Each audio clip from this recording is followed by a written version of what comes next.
presentation tonight. Welcome on behalf of the Augustan Society to this presentation on the role of naval rams in ancient history. My name is Rod Fleck. I'm the president of the Augustan Society, and I'm just going to quickly share screen here to show a couple things about our society, if I do this right.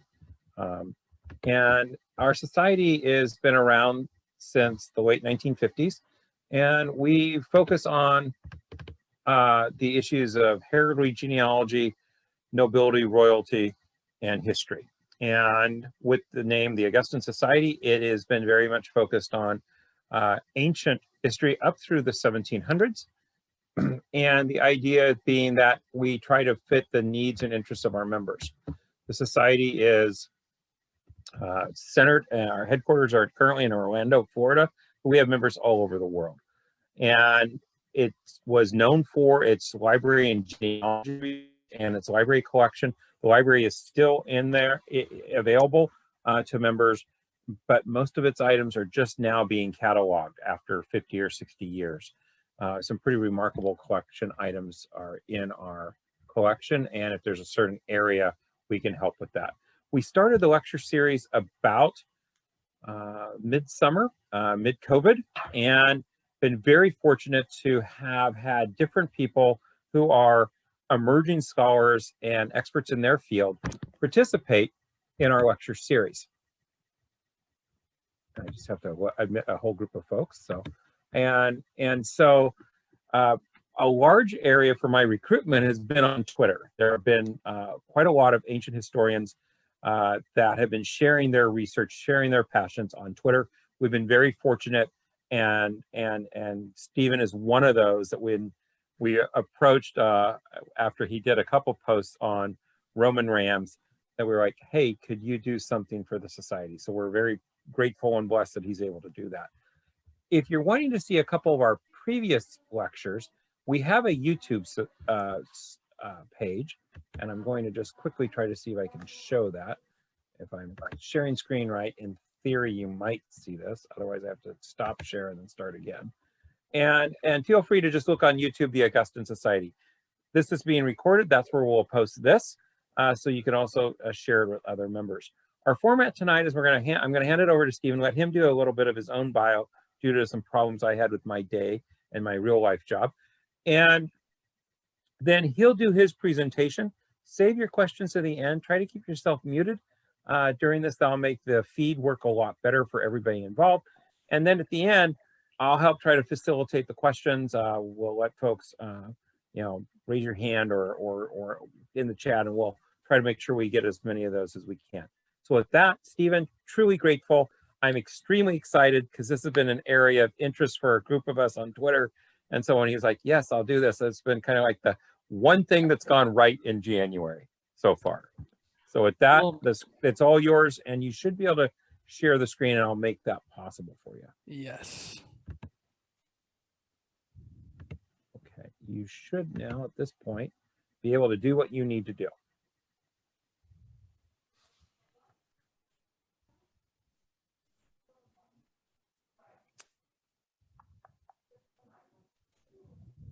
Let me just set it up real quick.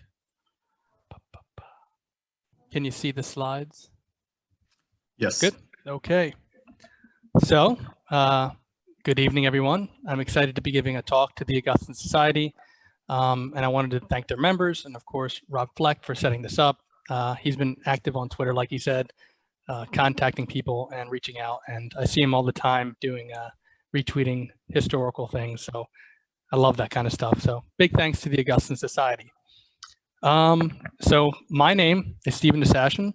I'm a second-year Ph.D. student at Texas A&M University in College Station, Texas. I study warships, naval warships in Greco-Roman antiquity. I study rams. I study sex and gender in antiquity as well. I got my MA at the University of South Florida. I studied under Dr. William M. Murray, who wrote the Age of Titan book about Hellenistic naval warfare. I also attended the American School of Classical Studies in Athens in the summer of 2018, which was an awesome experience. And I did my undergrad in South Jersey at Stockton University, where I got my undergrad BA in historical studies and ancient Greek language. So tonight, like you said, I'm going to be talking about naval rams. So let us begin. So when I say the word naval ram, what does that mean and what am I referring to? Well, in essence, I'm talking about a weapon used in naval warfare, arguably from the classical period to the time of the later Roman Empire. This span of time has, a history and development and use of almost 500 years. So this is a weapon that lasts a very, very long time and is very effective. So a naval ram, in essence, is a penetrating weapon. It's placed at the bow of the warship near the waterline. Rams were used in both offensive and defensive maneuvers to strike or ram other warships. This was in order to cause damage that could lead to an enemy ship being sunk, that could lead to them being swamped, or a ram strike could completely destroy another ship. The ram, simplistically, it developed from an extension of the timbers that made up the bow of a warship. The combination of this protrusion, it's sometimes called a forefoot or a cutwater, and a bronze covering became what would be the basis for the naval ram. So the cutwater and this beginning of the bronze combination with both is how we start with the naval ram. So let me show you a famous one. Many of you may know this ram, the Athlete Ram. It was first discovered off the coast of Athlete near modern-day Haifa in Israel in the 1980s. This is the first archaeologically attested naval ram, and it also included a portion of the warship's bow timbers stuck inside, as you see in the bottom right picture. Warship remains from Antiquity are rare, especially the discovery of wooden hull remains. Rams, until recently, have been very rare until the Battle of Egadi Islands, which I'll talk about a little bit later. So the Athlete Ram was dated to around the 3rd century BCE. It is, of course, made of bronze. It's around 90% copper and 10% tin. It measured 2.26 meters in length, 95 centimeters in height, and 76 centimeters in width. So it's not a small ram. And also it weighed 465 kilograms. That's over 1,000 pounds of bronze. This ram was likely attached to a ship classed as a 4 or 5 in antiquity, and I'll get into ship classification a little bit later. But the timbers also found in the Athlete Ram indicated a complex structure that was required of ramming vessels, partly in the classical and definitely in the Hellenistic and later Roman period. As you can see in the picture, a typical ram in the archaeological record will look like this one here, right? And the ones that are mentioned in the ancient sources are referring to rams that look like this. These rams are defined by their 3-pronged trident-like driving center. It has 3 fins. It has a sloping cowl. It has cow flanges that lead up to the stem of the warship, and of course a bottom plate and a tailpiece, as you can see on the picture on the right. So this is what we would refer to as a 3-bladed waterline ram. So this is when we talk about rams in the archaeological record, when we talk about them in the ancient sources, this is what we're talking about, a 3-bladed waterline ram. Not necessarily this one or this size, but this is the type we're talking about. So the Athlete Ram may be described as the pinnacle of naval ram technology.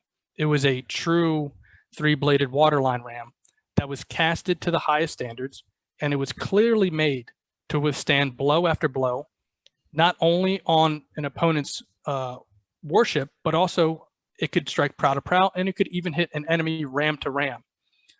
So how do we get to this point? How do we get to the pinnacle or the quintessential ram? In other words, what are the trials and the errors and the tactics and strategies that we had to go through to get, such a successful weapon? And then what happens to it? How does it fall out of use? What happened? Why is it, what happens? Its demise, right? So I want to answer questions, go through a little bit. What does the first naval ram look like? How was it used? And, what do we historians call and talk about this way? So I'm going to try to stay in chronological order. I might skip around a little bit, but I'm going to highlight some famous iconographic, archaeological, and literary evidence for the history and development of the naval ram. But I've chosen to categorize its chronology in a unique fashion, which I'm going to explain just very quickly. But of course, weapon development, when you think about it, is not linear nor constantly progressive, right? So one tactic or design may work in the open ocean, whereas it's not useful at all in an enclosed harbor environment. And then we also have cultural and political aspects that also influence the development of certain weapons and of certain tactics. So in my studies, I found it the easiest to study and present ancient weapons by their design changes and the shifting tactics and strategies that are employed when using such weapons. When studying the naval ram, it is also imperative to know shipbuilding processes, the changes in warship class, and the capabilities of warships through all Greco-Roman history to fully understand the naval ram. So in short, I've categorized the history and development of the naval ram into 5 distinct yet overlapping categories according to both tactics and design. So as you see here, the first category I call proto-rams. I gave the years 1200 to 480 BCE. This period is defined by rams that are not necessarily rams, right? Hence proto, right? But the first steps to the invention leading up to the 3-bladed waterline ram. This period is also not defined by a type of warfare that would be considered ramming, right? There's no ramming, actually. It's defined by boarding tactics and spear play and missile exchanges. There is no ramming during this period. At least I don't think there is, and I find no evidence of either. So category 2 would be maneuvering to ram from 480 to 413 BCE.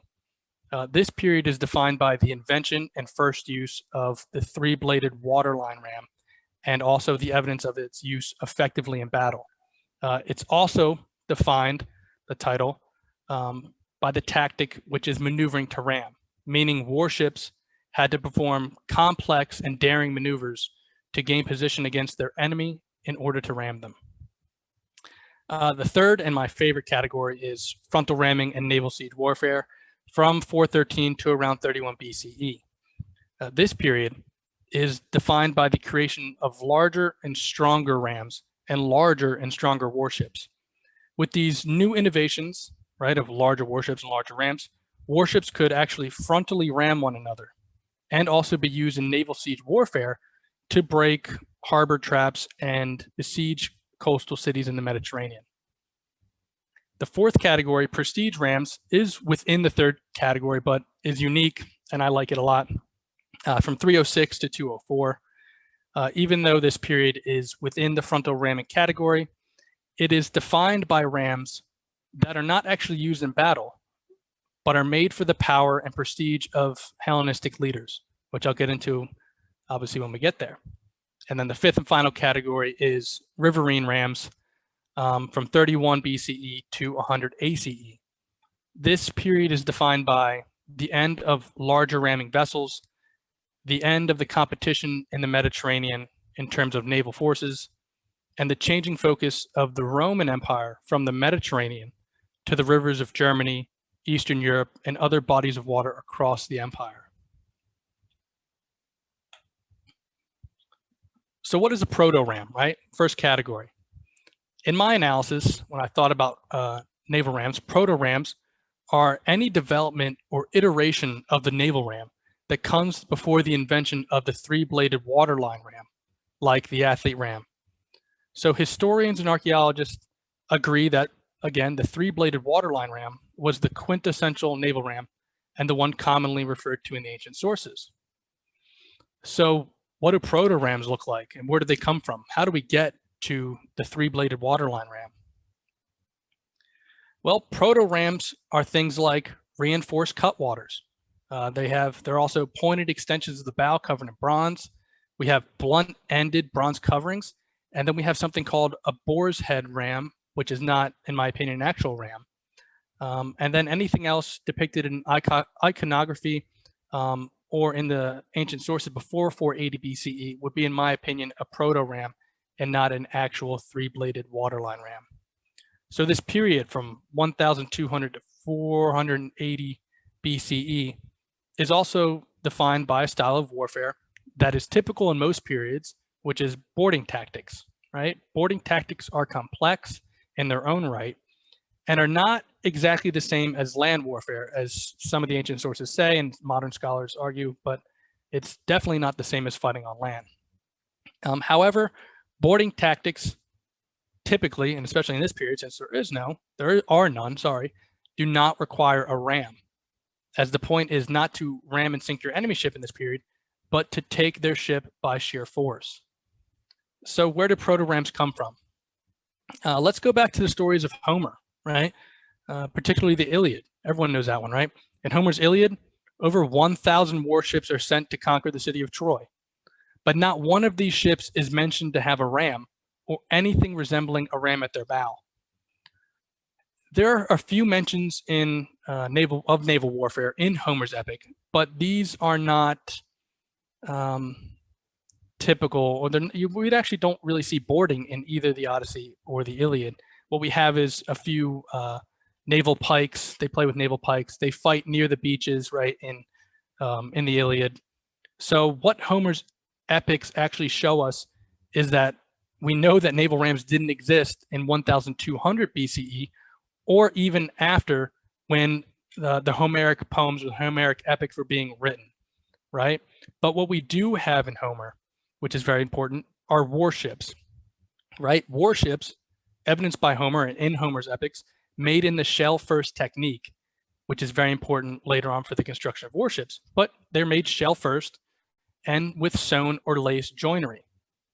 So this means, shell first, that ships were built from the ground up, right? The keel was the first piece of wood to be laid, followed by the planks of the hull.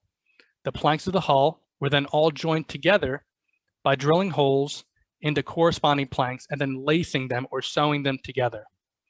The shell first technique is not how modern ships are built, right? Modern ships are built frame first, or sometimes they call it skeleton built. But shell first is how almost all ancient ships were built.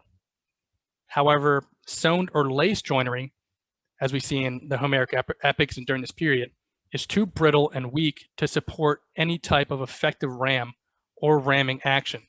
It is not until ships are built shell first with mortise and tenon joinery that rams can come into play. So what we see in Homer is not the beginning of ramming or any sense of ramming, but what we see in Homer is the beginning of more complex warships, right? So moving forward, many scholars have argued that rams appear on Greek pottery, Venetian and Assyrian reliefs from 1200 to 600 BCE. But these examples seem to just be cutwaters, like we see on the left here, where that guy is actually looks like he's defecating on the cutwater. That's what they did in Antiquity. They had to go to the bathroom.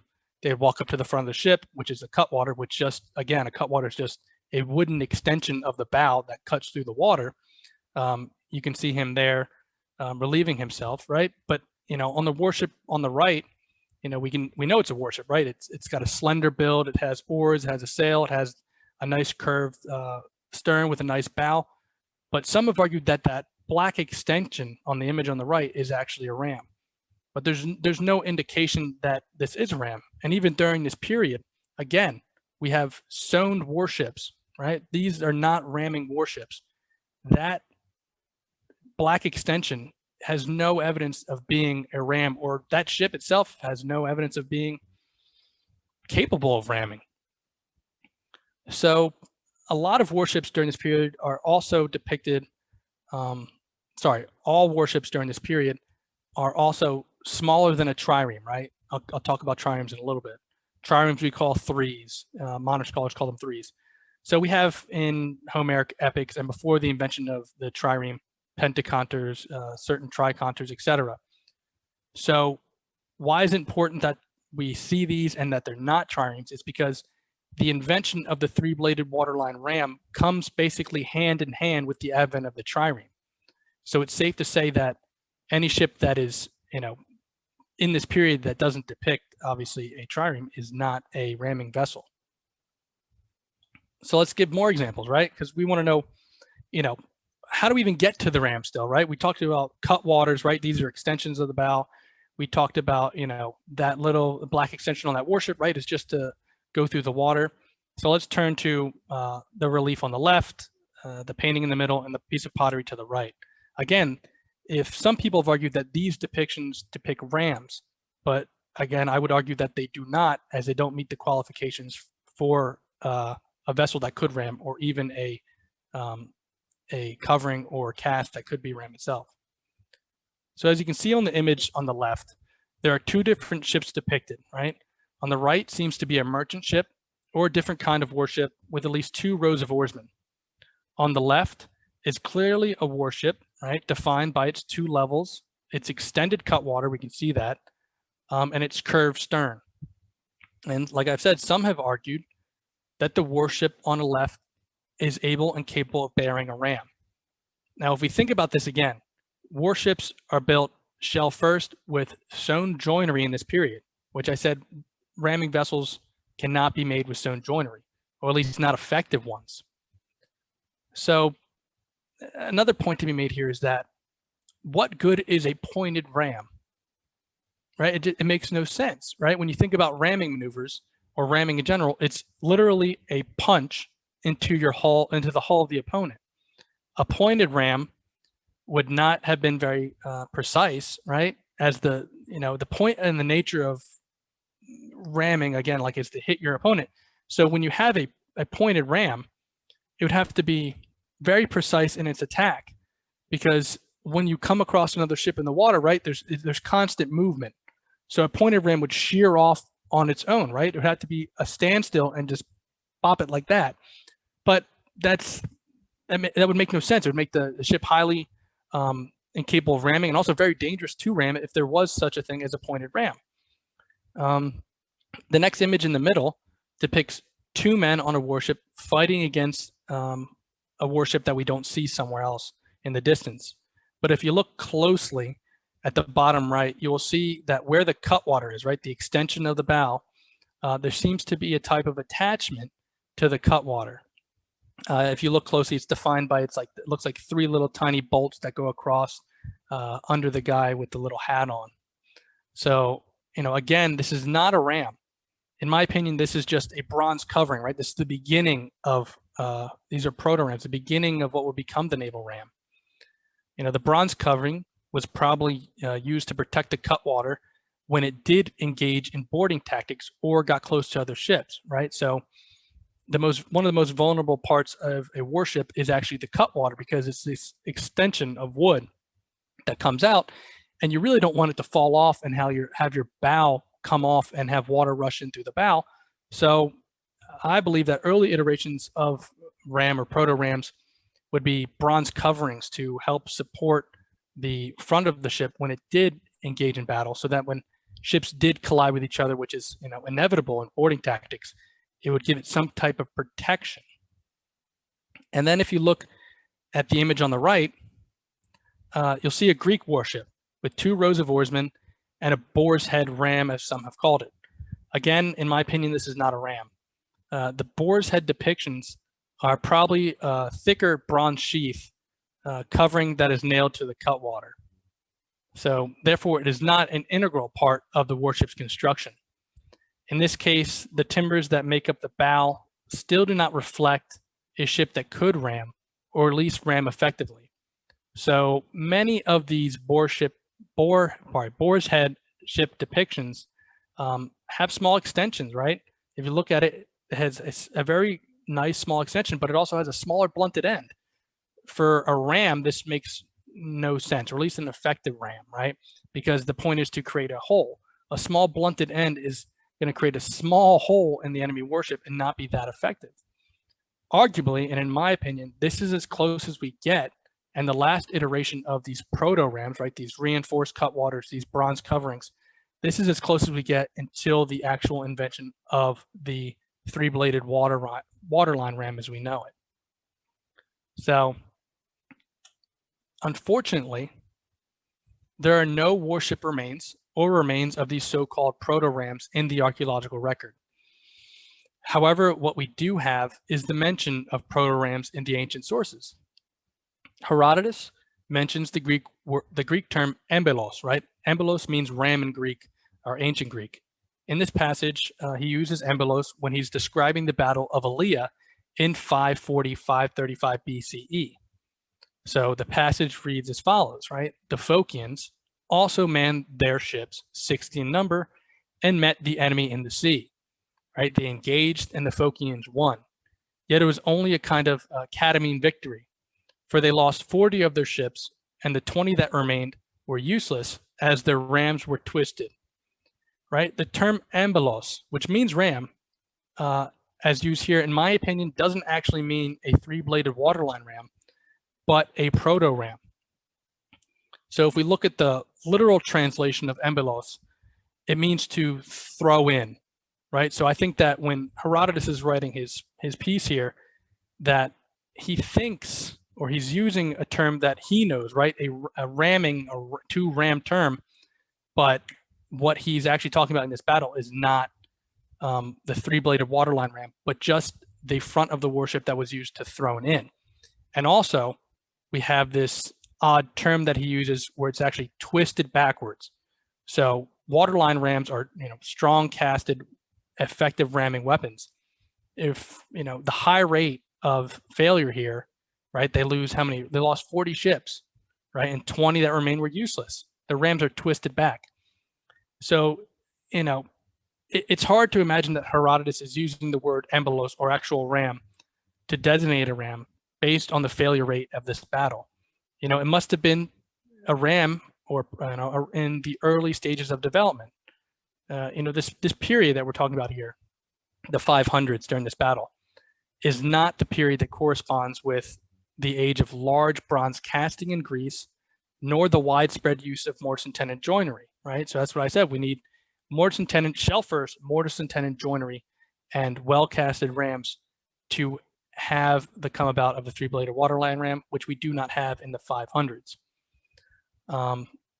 Some people have argued that the Battle of Lade in 494 BCE is the invention of the three-bladed waterline ram. That's in question because ramming is not actually mentioned. A ramming maneuver is mentioned, but that doesn't mean that ramming actually happened. It just indicates that the maneuver happened. So in my opinion, it is not until 480 BCE with the battles of Artemisium and Salamis that we see the culmination of the previous 700 years of trial and error, right? That leads to the invention of effective ramming warships, and then the correct type of build being shell first with mortise and tenon joinery, the proper casting to have effective rams. And then also another important part of ramming vessels is that you also need training and manpower to perform, effective ram strikes. These are not little ships that have 5 or 10 men that can perform a ramming strike, right? That's not powerful enough. So you need well-trained navies, well-trained men to perform a ramming strike.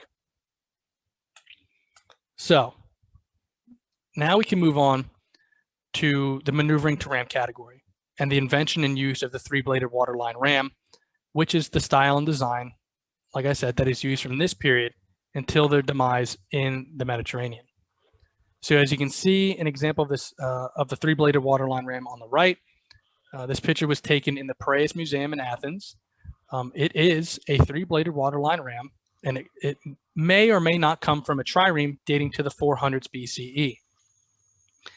As you can see from the picture on the right, that is not a full ram. It is split directly down the center.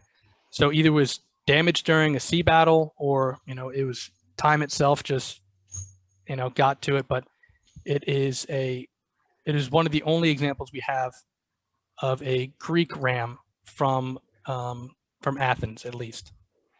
So, like I said, culminating from the proto-ram period before 480, we have the invention of the trireme and the invention of the three-bladed waterline ram sometime right before 480, right? Because we know that ramming happens, and we know that triremes and three-bladed waterline rams exist at the Battle of Salamis.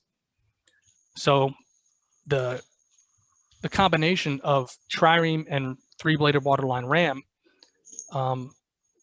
come about in 480, but also a new naval tactic comes about, right? Not only ramming, but ramming that involved complex maneuvers. So I'm going to give a little background of the trireme, or what we call a three. Thucydides tells us that Corinth first built the trireme in the 7th century, which is probably a little off and probably not correct, actually. We have the evidence of the creation of cataphract triremes. Cataphract means enclosed. Triremes during like the 5th century. The word trireme or trirace literally means three-fitted or three-oared. It refers to the number of oarsmen, so 3 level of oarsmen with 1 man per oar, right? So if we have 3 level of oarsmen, we have the top level, stemming from the word thranos in Greek, meaning deck. This level of oarsmen rowed through the outrigger. We have the middle level. They set directly at the beam of the warship and rowed through the oar ports. And then we had the lowest level, which came from the Greek word thalamos, meaning hold. This level of oarsmen rowed through the oar ports in the hold of the ship directly above the waterline. So it's important to know why we call it not why we call it, but why the ancients called it a trireme and why we refer to it as a three, because the terminology used to refer to the level of oarsmen in a trireme was commonly used to indicate similar levels of oarsmen in smaller and larger warships. And also, arguably, the trireme set the technological and physical limits of how many levels of oarsmen a warship could have, meaning that later ships that we talk about will not have more levels of oarsmen, but have more oarsmen per level. So that's an important distinction to make. But so how do we build triremes, right? How does ship construction play a role in the creation of the 3-bladed waterline ram and vice versa? And how do we create a naval ram? Right, a warship used for maneuvering to ram tactics was conceptualized by the shipbuilder not as a platform like in the previous centuries as a boarding platform, but now the ship is envisioned as a warhead, right? A warhead capable of making fast and agile movements across the water with the intention of striking another warship with its ram. The focal point of building warships for ramming and maneuvering tactics was the ram itself, right? The ram was not made until the finishing of the bow of the warship. The ram needed to be visualized in every step of construction since its power stemmed from the entirety of the ship. So ramming and maneuvering to ram warships, as opposed to strictly boarding vessels, required certain features in their construction that don't come about until right before 480. These features include a durable ram, right, that has a relative weight and size and shape, light timbers. You need a sturdy port side and starboard whale at the waterline, and you need the joints, right? These mortise and tenon joints that I keep on mentioning to withstand an offensive ram strike, right? Bow timbers in these types of warships were probably very complex, not as complex as those in the athlete ram, right? But the overall construction technique used in ramming and maneuvering to ram warships would have been shell first, and would have used pegged mortise and tenon joinery or just mortise and tenon joinery as opposed to these laced or sewn joints which are too weak, right? The mortise and tenon provides the rigidity needed, so when you do ram, the ramming forces are actually distributed out through the entirety of the ship. And when you have sewn joints, and if you hit something with a ram and a sewn joint ship, these tend to pop, right? They just come right out because it's just laced and sewn. But when you have pegged mortise and tenon, it's literally you cut 2 planks, you cut a hole in each side, and you put a piece of wood like a dowel, if you want to think about it like that, and you connect them, right? And then there's a hole that goes together, so they're stuck. It's a tough thing to break. So when you ram something, these joints allow for the forces to distribute throughout the entirety of the ship. So they're not breaking, they're not popping off. So these ships are now capable of actually ramming and surviving a ram strike.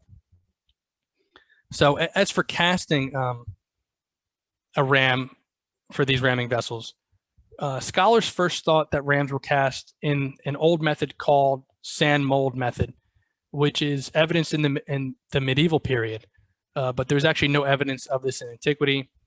They also thought that rams could be reused, which they cannot. Rams are one-time cast, and they are unique to each warship, as I'll explain in a little bit. So as for creating the naval rams, the standard way of creating or casting a ram was through a technique known as lost wax casting. The casting of a naval ram depended on the way in which the warship was to be built, right? Due to the complex nature of ship construction at the time, every warship built had irregularities related to the timbers that made up the bow, right, where the ram was to be placed. These irregularities affected how each ram was to be cast, since each ram needed to fit tightly on the bow for it to be an effective ramming weapon. So the craftsman, if you look at the image in the middle, the craftsman tasked with casting the ram actually built a 1-to-1 scale beeswax mold of the ram directly onto the bow of the warship. Following this, they removed the wax mold from the warship and placed clay in the center of the mold to leave open for later placing.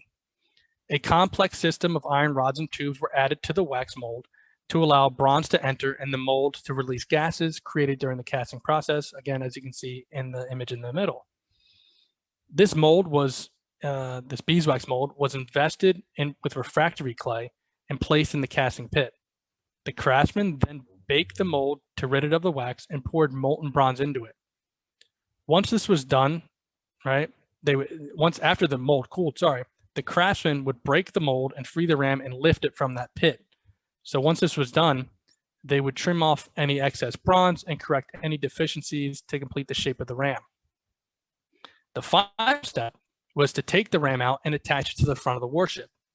Now, every single ram, like I said, went through this complicated and painstaking process in which only one ram could be created from one beeswax mold, and in antiquity, no two rams are identical, right? Every single one is unique to the warship in which it was casted to. So let's talk about ramming and maneuvering ram tactics, right? So they most likely begin in Greece as late as 480 BCE. This style of warship, right, maneuvering to ram, right, finding position against your enemy to hit them in vulnerable sections, is a primary tactic of Athenian fleets during the creation of their empire, their defeat of the Persians, the Peloponnesian War, and of course, maneuvering to ram was also used through the Hellenistic period, and the Romans used this as well. Thucydides himself referred to ramming and maneuvering to ram tactics as the new or scientific method of fighting compared to the old method, which was, of course, as we saw before, just boarding. So this quote by Thucydides from his histories is about the battle near Corcyra in Book 1 of his histories, and it shows the how the invention of basically the trireme and the ram with its complex maneuvers changed naval warfare, right?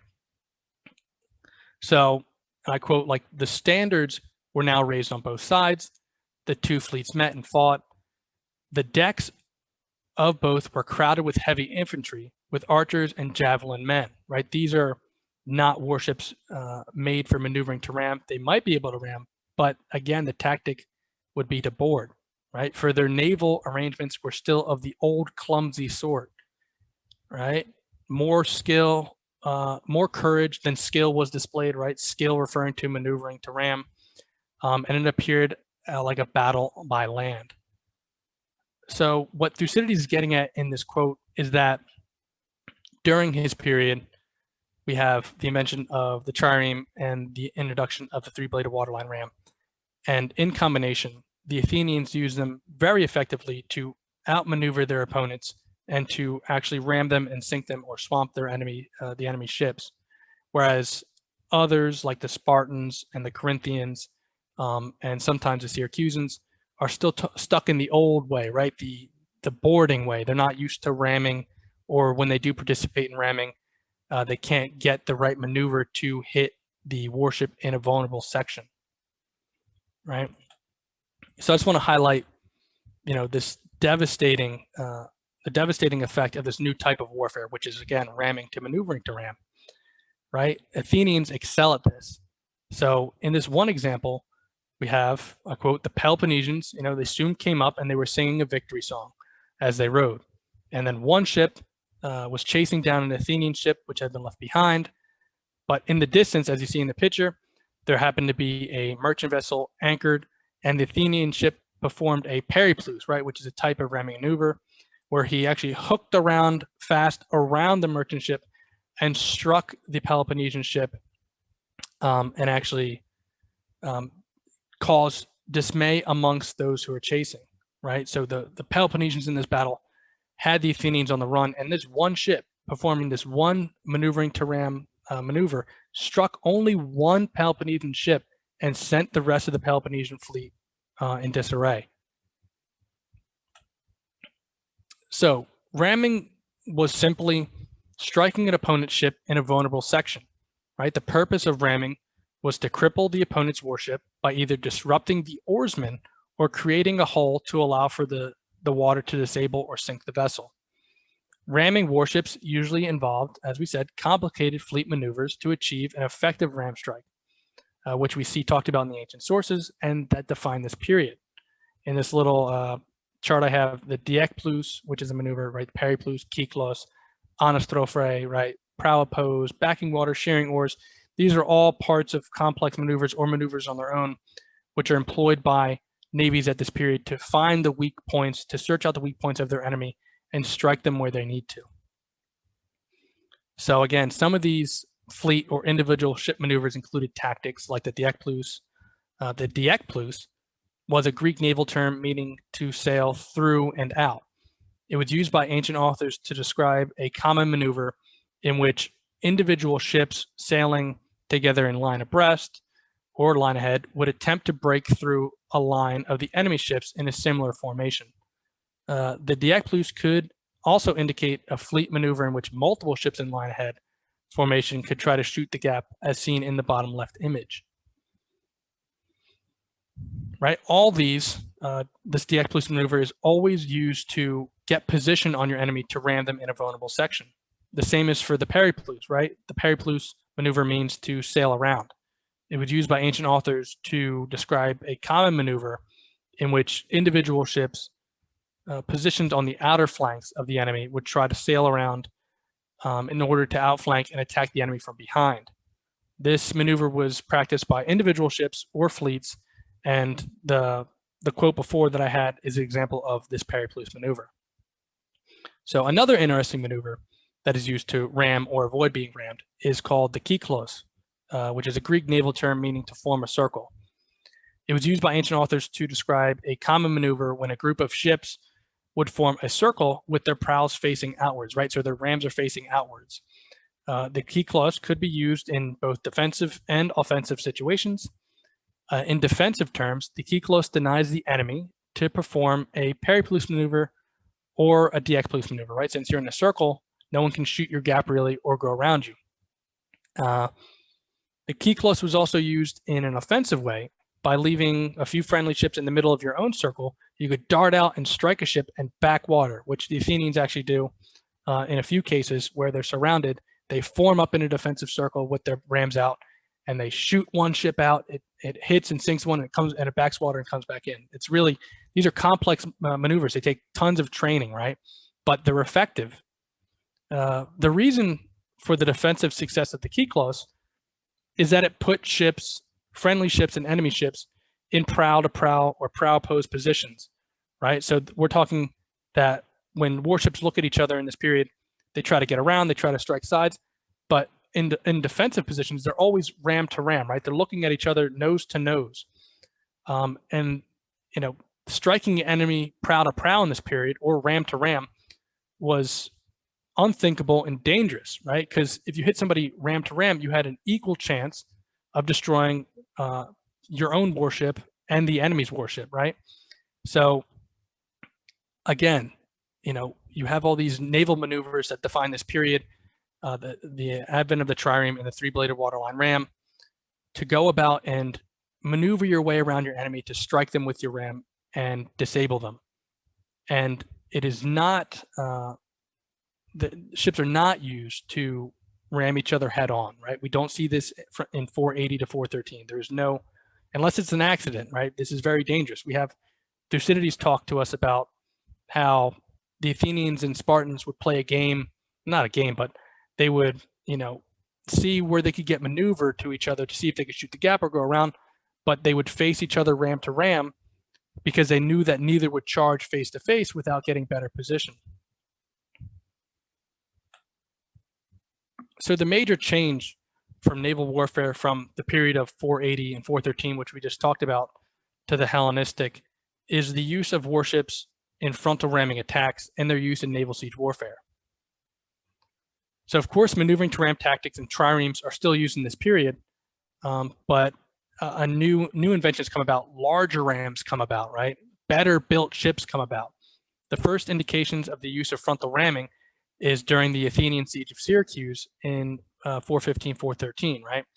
So the first ship capable of frontal ramming was actually invented by the Corinthians during the Peloponnesian War, but the first successful use of such a vessel was not until 413 BCE. Frontal ramming would be a common tactic employed by Greek and Roman fleets from this period, 413, until the demise of the naval ram, right? So the Syracusan victory in Sicily was based, less on the Athenian disadvantages and more so on the advantages utilized by the Syracusans, right? The Syracusans, what they did was that they modified their own triremes, right, in order to ram the enemy prow to prow. The Syracusans were fighting in their own enclosed harbor, right, against the Athenians. So the Athenians couldn't use their greatest tactic, right? They couldn't maneuver and ram any of their vessels. They're in this enclosed space. So the Syracusans needed a tactic or an innovation to where they could participate in a naval battle against the Athenians, who were good at maneuver to ram. But in this enclosed space, they needed something else to just punch the Athenians in the nose and get rid of them, right? So from Thucydides and Diodorus' account, the Syracusans made two distinct modifications to their triremes, right? The first involved the Syracusans actually cutting down their prows, right? They shortened the length of their prows, made them smaller in size and more formidable than the Athenian prows. And the second one, which is depicted by the arrows in this picture, is that they made the cheeks of their warships, right? The cat heads, they made them stronger. So this new tactic with this new invention that they had, they were able to use their warships in a head-on collision, right? To break the bow of the enemy warship or dislodge their own cat heads to disrupt the oarsmen in the opponent's ship, right? So this innovation of a shorter prow, a heavier, basically a heavier face, right, led to the invention of heavier rams to protect from this face-to-face collision, right? The need for increased sizes in rams was not only to ram enemy ships frontally, but also to break through harbor fortifications, right? In this period, during the Hellenistic period, a lot of naval siege warfare begins, and the counter to people entering a harbor is to set up waterline traps or spikes or things of that nature. And the only way to break through them, or the most successful way, is to build bigger warships that have bigger rams, stronger rams, so they can just ram right through anything blocking the entrance to the harbor so they can gain access to the city. Right, so warships built for frontal ramming were identical in their basic construction as other earlier ramming vessels, and their primary purpose was to destroy their enemy's warship by hitting them front to front and by going through harbor defenses, right? The difference in frontal ramming warships were, again, that they were built heavier, right? Because they had a desire to increase the warship's mass to increase its destructive power, right? They had to withstand frontal ramming strikes on an opponent's ram without losing their own in the process, right? Dr. Murray said, larger rams during this period were designed with heavier whales, as you see in the picture there, circled.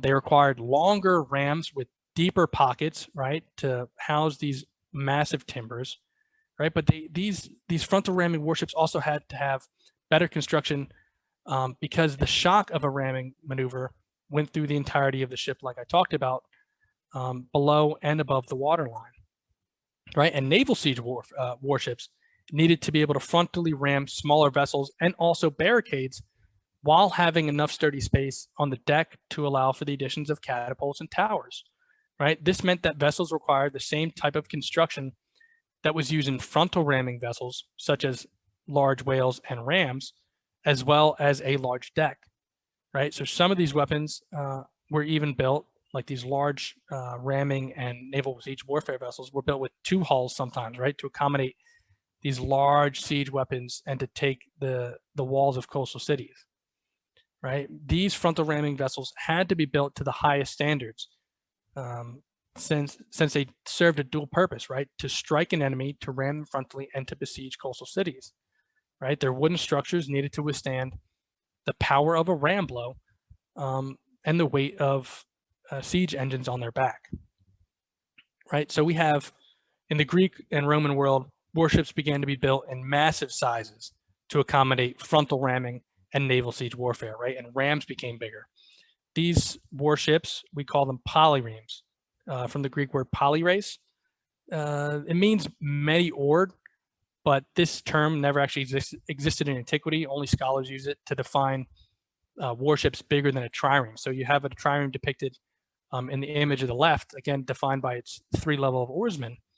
A polyreme is anything bigger than a trireme, right? And from 413 onwards, you have ships that are built bigger, right? Quadremes, quinqueremes, and then a 6, a 7, right? So a good example of a polyreme would be a pentarace or a pentareme or a quinquereme, right? Which we call a 5, right? The name refers to the number of oarsmen, the number of men per side and not per level, right? But at the oar. So if you look at, where is it? Number C, just the quinquereme after C. The quinquereme, you see there's 3 levels, right? And there's 2 on one oar, 2 on the middle oar, and 1 on the bottom, right? So 5 men per side is what we would call a 5, right? And then a 6, obviously 6 men per side is what we call a 6, and so on and so forth, until we get to the biggest polyremes. And then the name doesn't really refer to the men per oar. It refers to something else completely different. So for this period of naval warfare, we actually have an extensive amount of literary and archaeological evidence from both the Greek and Roman world of vessels that were capable of frontal ramming and did perform in frontal ramming attacks in naval siege warfare. In terms of literary evidence, I'm just going to give you 2 examples because there's a plethora of evidence, but I chose 2 of my favorite ones just to demonstrate the devastating power that these new vessels had, these larger vessels, these better built warships, these better built rams, these larger rams. So, and I quote from Polybius, right? The Rhodian 5 rammed a Macedonian ship and actually left her ram in her, right? The struck ship sank with all on board while the attacker had water pour in from the bow. The ship was surrounded. The Marines fought bravely, but eventually their commander was wounded and he fell into the sea with his armor. This ship, right, full of water, was approached by 3 other 5s who rammed 2 of the enemy ships that were attacking and forced the Marines into the sea. So as we see here, just the complex striking that happens, right? The warships are coming from every angle to ram each other, not only in the front, from in the sides, from in the back, but warfare during this period no longer involves really highly complex maneuvers or trying to avoid being rammed. Everyone's going out and everyone's performing ramming strikes. And then this is my personal favorite quote, the one on the bottom, which I'll read. So on that day too, a dreadful death without precedent was witnessed. A man in the water was pierced by 2 beaks of 2 warships meeting, right? So this man was in the water and 2 warship beaks met where he was. His chest split in 2 by the dire impact, the bones crushed so the body could not halt the clash of bronze prows. The belly was flattened, blood and gore spouted from the mouth, and when the ships backed water, the prows disengaged. Only then the corpse with shattered breast sank and poured through his remains. So this is just one quote of the devastating impact that frontal ramming has, right? A man is thrown into the water, and unbeknownst to him, 2 ships are coming to ram each other, ram to ram, and he gets caught in the middle, and his body is decimated. So it's a wild thing to find when I was reading this in the ancient sources, and I read through that. I was just amazed by the description and also what just happened. So as for archaeological evidence, right, this is what a lot of people want to talk about. we've already discussed the athlete ram, which is, a 3-bladed waterline ram. It is the quintessential ram for this period, right? We also have a few other rams found at different places scattered throughout the Mediterranean, but our best evidence for naval rams in general and rams that participated in frontal ramming attacks are those found at the Battle of the Egadi Islands in 241 BCE between Rome and Carthage. So a little background, on March 10, 241 BCE, a Roman Carthaginian fleet met and engaged in a naval battle off the Egadi Islands. Polybius states that the Romans fell into line abreast formation, or in a line of ships where the prows are facing out and parallel to the enemy. Polybius indicates that during the battle, the Carthaginians were completely disadvantaged by their heavy ships and inexperienced marines. And then Diodorus, he does not provide much detail of the battle. He only says that it's hotly contested. So from Polybius and Diodorus, we really don't get a sense of how the battle was conducted. We just know that these two fleets met and they engaged in battle, basically. But the Romans lost a total of 80 warships, 30 were sunk, 50 were damaged.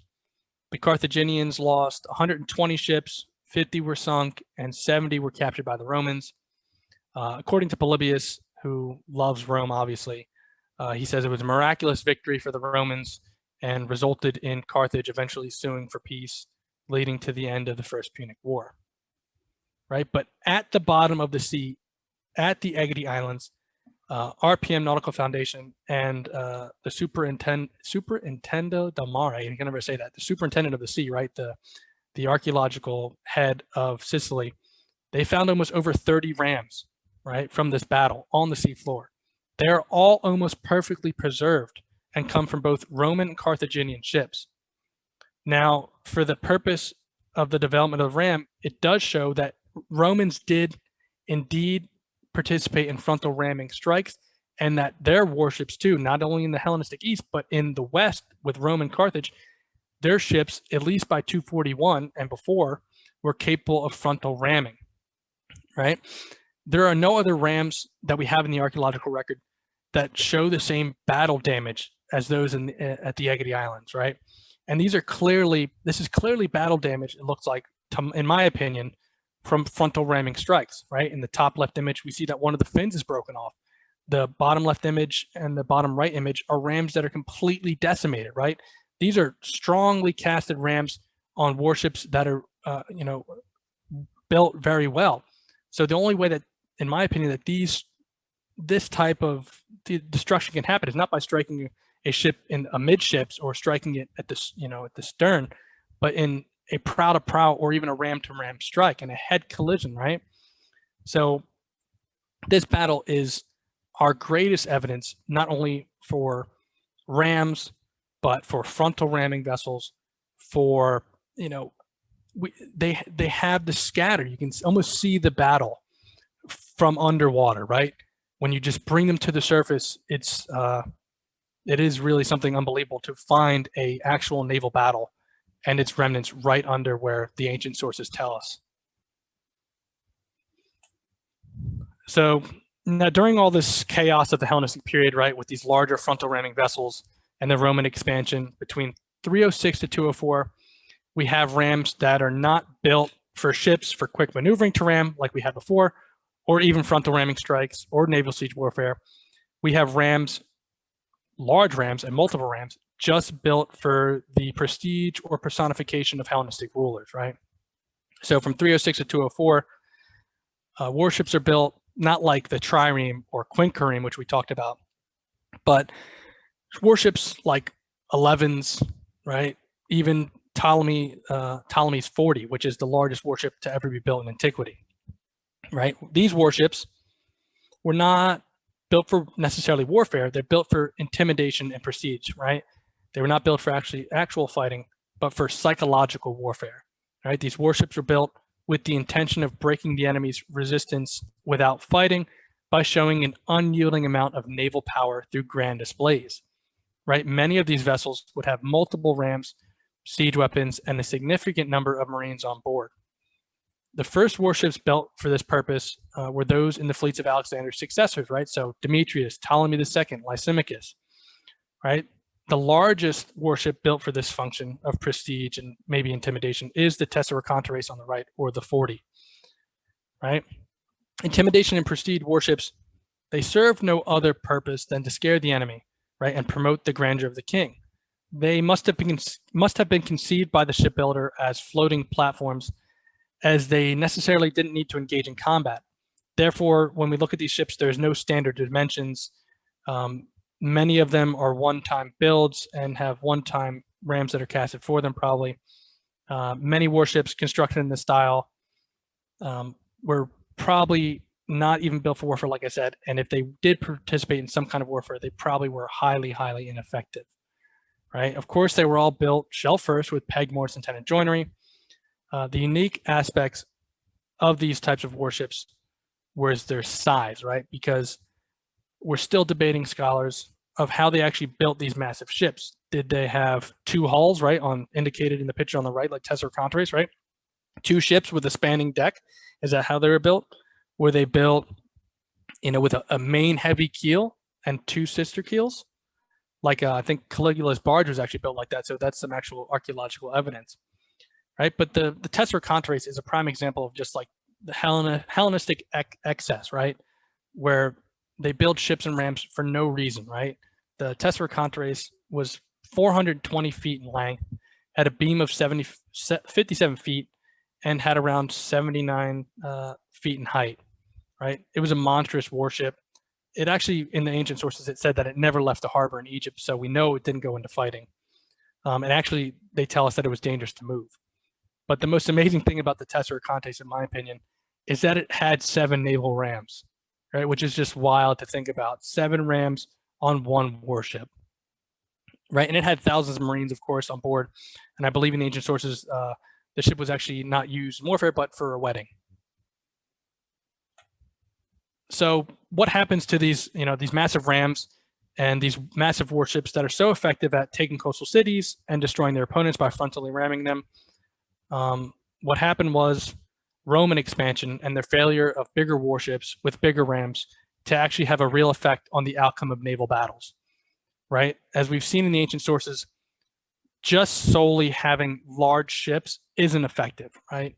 You need to have a good combined fleet of larger and smaller vessels, and it's even better to have land forces nearby, realistically.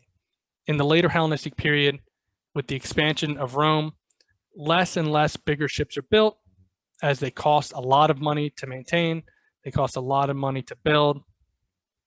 So not only do we lose bigger warships, but when there's no use for them, there's no use for their rams. So we lose bigger rams. So warships like 4s and 5s and triremes, right? 3s still exist. So they're still building rams for those.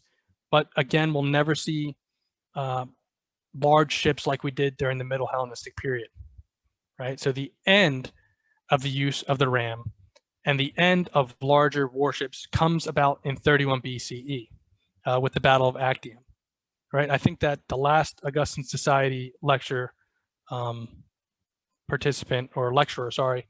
talked about the Actian victory monument here. So what happens at the Battle of Actium is that Octavian obviously wins. He takes the rams from Antony's ships, which Antony had deployed the last big warships in the Hellenistic East, and Octavian cuts the rams off the warships and places them in a monument to his victory over Mark Antony, right? So this ram display includes rams in sizes probably from 5s to 10s, right? Which would reflect the warships being in Mark Antony's fleet, right? These warships would have been obviously capable of frontal ramming, right? The bigger ones, and they were also capable of besieging coastal cities, right? And many think that, why did Mark Antony decide to bring these heavy ships with these massive rams? Well, some scholars have argued that his intention was to leave Actium and actually enter Italy in the south and besiege the coastal cities on the coast, and just bash his way in to southern Italy using these massive warships, right? And they're also, we all know about Mark Antony and how much he loves his own prestige, I guess. So bigger warships work for him very well, right? Yeah, so with the conquest of the Mediterranean and the stranglehold that the Romans had over their sea, what happens to the naval ram, right? After Octavian becomes the emperor of Rome, who's left to compete, right? Well, there actually is no direct competition anymore in the Mediterranean, right? The Romans don't see a need to maintain big warships. They don't see the need to maintain large fleets, right? They actually never saw the need to have any big warships. I think the Romans had maybe built 4s, 5s, and I think a few 6s, right?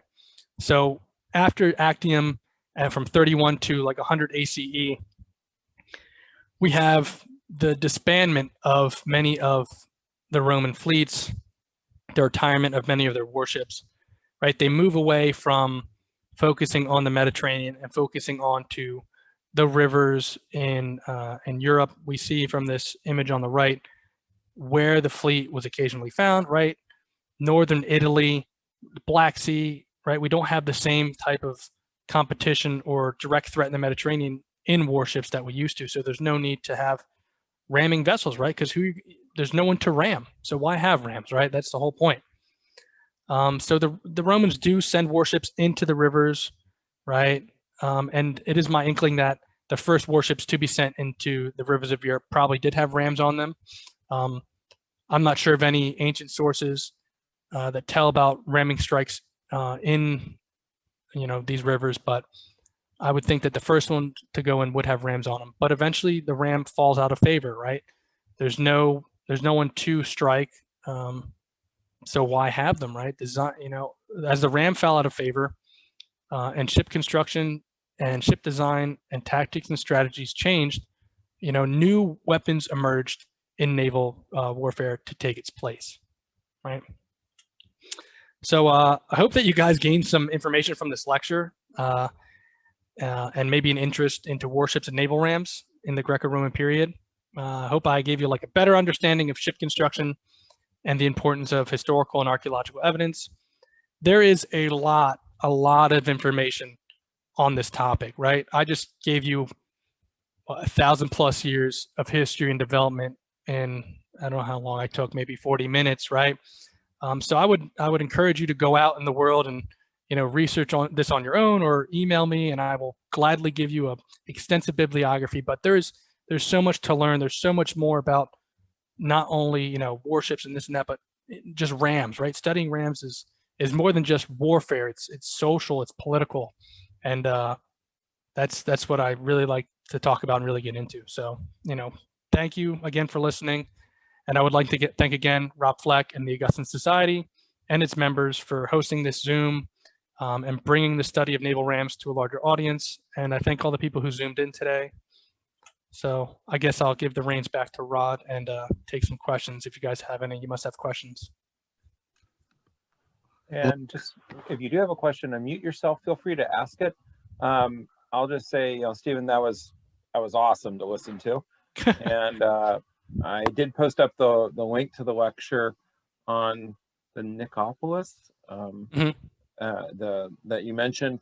That was kind of a fascinating thing and kind of led to finding out more, which led to you. So with that, if you have a question, feel free to ask it, and just know everything's being recorded. So keep that in mind. I will throw one at you, Stephen. One of the things that jumps out at me is the kind of pride, military pride that shows up in some of the statements and or decorations on the rams.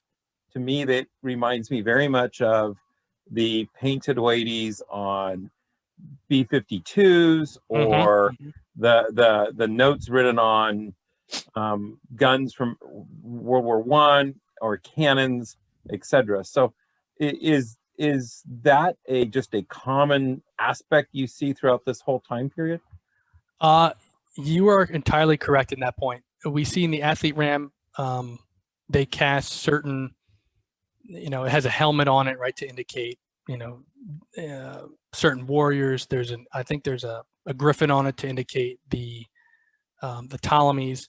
Actually, on the Egadi rams, which are the most interesting, they actually have inscriptions on them, right? So it actually says, in the Roman rams, it says, so-and-so approved the casting of this ram or such, right? But we see different designs, and the most fascinating thing, which I've written a paper on that should be coming out soon, is actually that rams are used as symbols of power, right? So why would somebody take a ram off a ship and put it in a monument, like Octavian's monument? Because it represents their power, the power to penetrate, the power to defeat the enemy at sea. We see not only designs on rams, but we see rams on coins. We see rams in monuments. In Rome, one of the most famous monuments in Rome is the rostra, right? The rostra, means ram. So it's amazing how, it's more than just warfare, right? Like you said, rams are in almost every facet of society in the ancient world. May I have a question? Yes.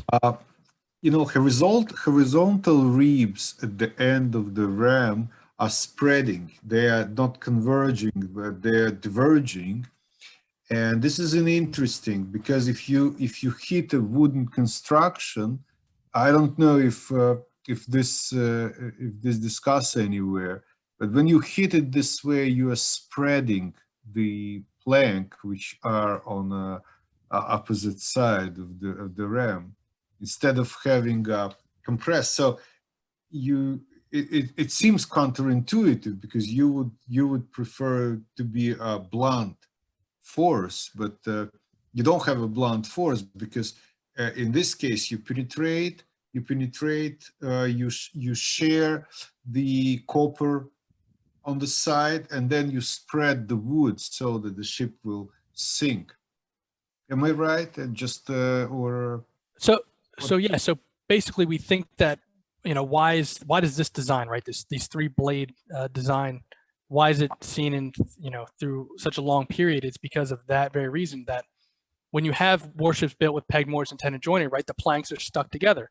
When you strike it with this hollow face right here and the fins that spread, what you're doing is when you strike it, you're actually going to release or break the mortises and tenons that hold the planks together, right? So you hit it and the ram literally spreads the planks, right? And when it hits, it makes a hole, but then it breaks the mortises along these planks. So then you have not only just a hole, right, but you have planks that are separated and cannot be put together easily, right? So you've created a hole in which water would come into.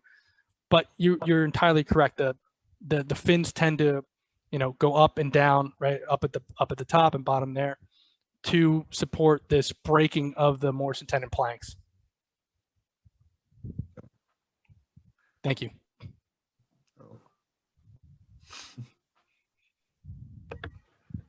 Other questions? Oh, sorry. Go for it. Question?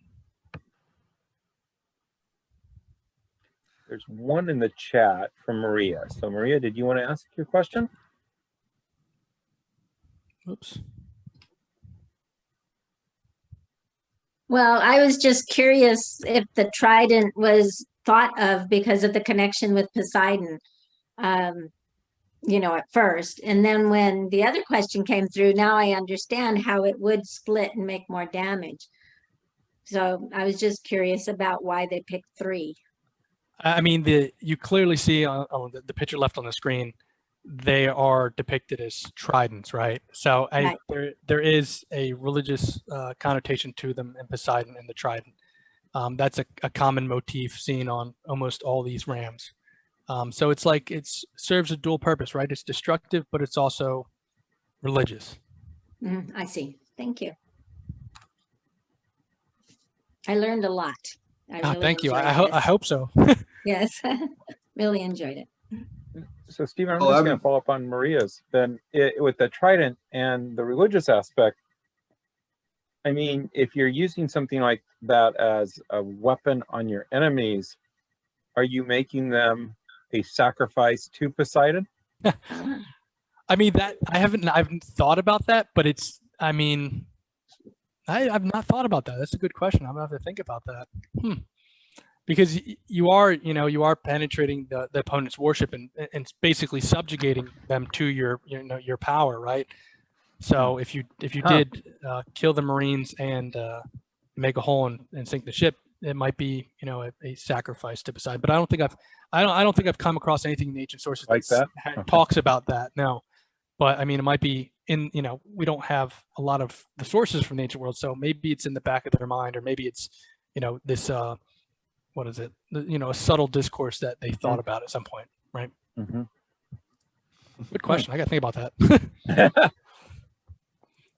Other questions? Where did the name Bremerhaven Ram come from? Bremerhaven is just the name given to the ram. I think that's Was- where it was found. It's in the I'm not- harbor, I think. Yeah. yeah.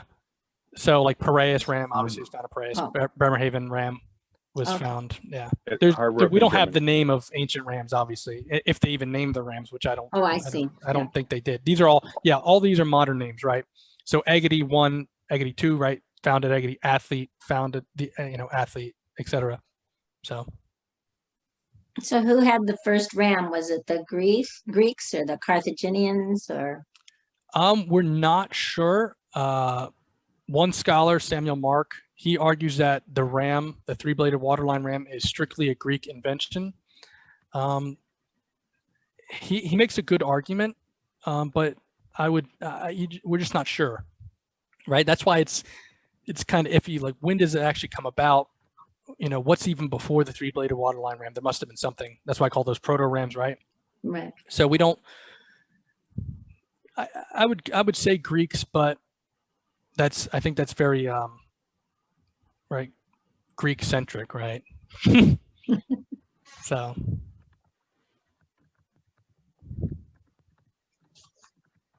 Rams were reappear in the end of the 19th century in dreadnoughts for the same reason. They have a different design.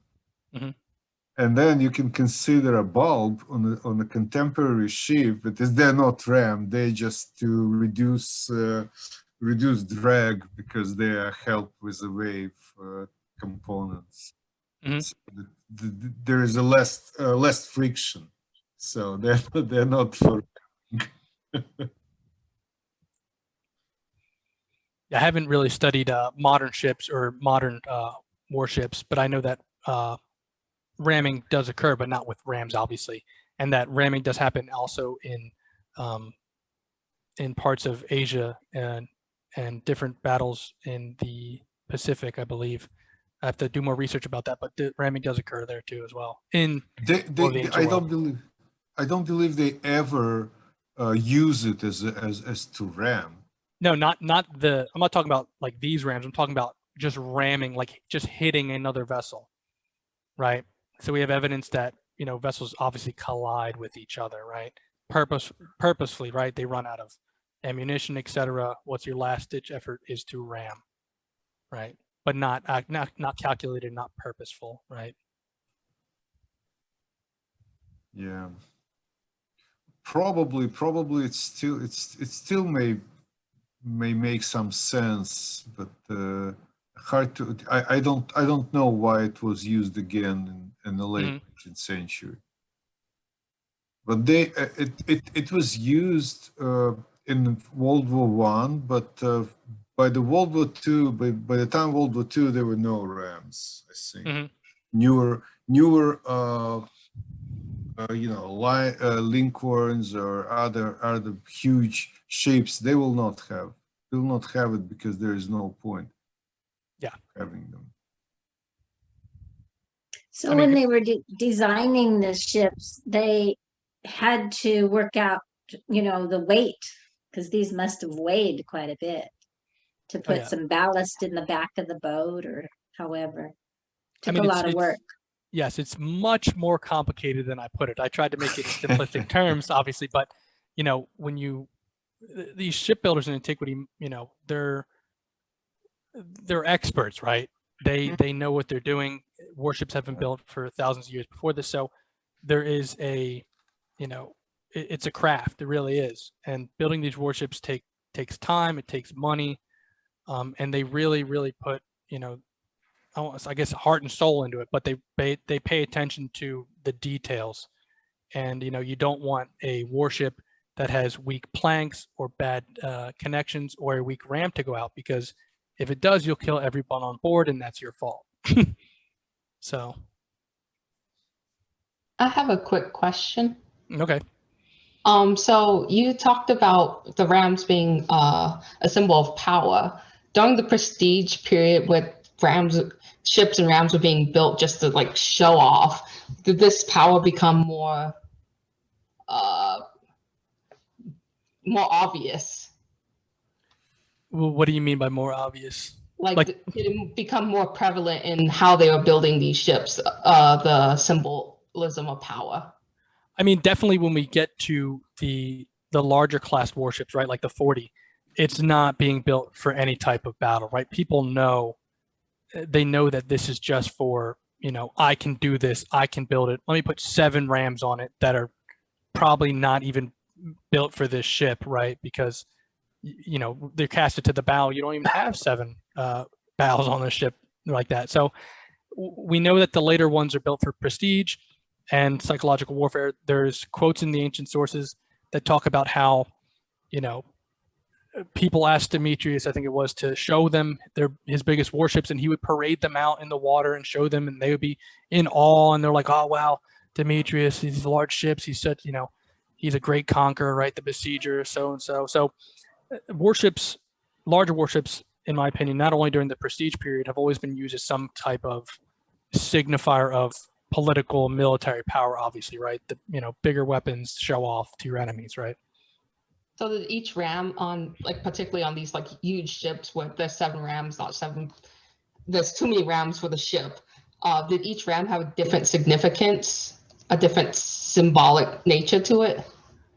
We don't know if that is a thing. I mean, I would say probably not. I mean, I would have to look closer at Athanasius, but I don't know about the Tesseracontes. What's the importance of 7, right? But who knows? Thank you. Yep. Where can we see these? Huh? Where can we see any of these examples? Can we, are there any museums we can see these in? There is, I mean, they are all in Europe. So it obviously, it's Mediterranean warfare. But you can see the Egadi Rams are at, I want to say they're on the mainland or at Favignana Island, and they have some of the Egadi Rams on display. The Athlete Ram is in display in Israel, I believe. Is it the Bremerhaven? There's one in Germany. That would be Bremerhaven. Yeah, there's one in Germany, and there is a brand new one in the, I think it's called the Museum of the Ship, I believe it's called. But actually, I can send you a link. I created basically every ram in the archaeological record. I have the weights, the dimensions, just everything about them listed. There's like 20 that I have complete. So I can send you that, and it tells you where they're located currently, because I try to keep tabs on where they are so I could eventually see them. So that's that. I just don't remember off the top of my head, but I have it there somewhere. Oh, great. Well, good. I have a quick question. Yep. I was wondering, kind of going back to the early ram development, before the 3-bladed ram really became prevalent across the Mediterranean, was the development of the rams more unilateral, where one city or region would develop a type of ram that other cities would adopt, or was it more, how to put it, like region-based, where this certain region would have a type of ram, and then that would spread out to other regions, and then another region would develop a different type that would spread out?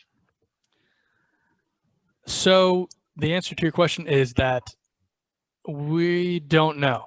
I don't like to say that we don't know, but we just don't know, because even looking at these proto rams, right, the rams that I've argued, these early ships that are not really rams, some of them are from Phoenicia, right? We have Assyrian reliefs, we have Greek reliefs, right? And these, technology in the ancient world, let's just say that technology in the ancient world is not confined to regions necessarily, right? It's always, there's technology spreads across the Mediterranean. It's not like a lot of people think the ancient world is enclosed and, you know, cut off, but it's not. People are interacting all the time. Technologies move from region to region. So, you know, I wouldn't say that these early rams are stuck to a region, but of course, ancient sources would like to claim that they created something, or they created this, right? Like Thucydides, and how he said Corinth made the first trireme. That's it's questionable. Thank you.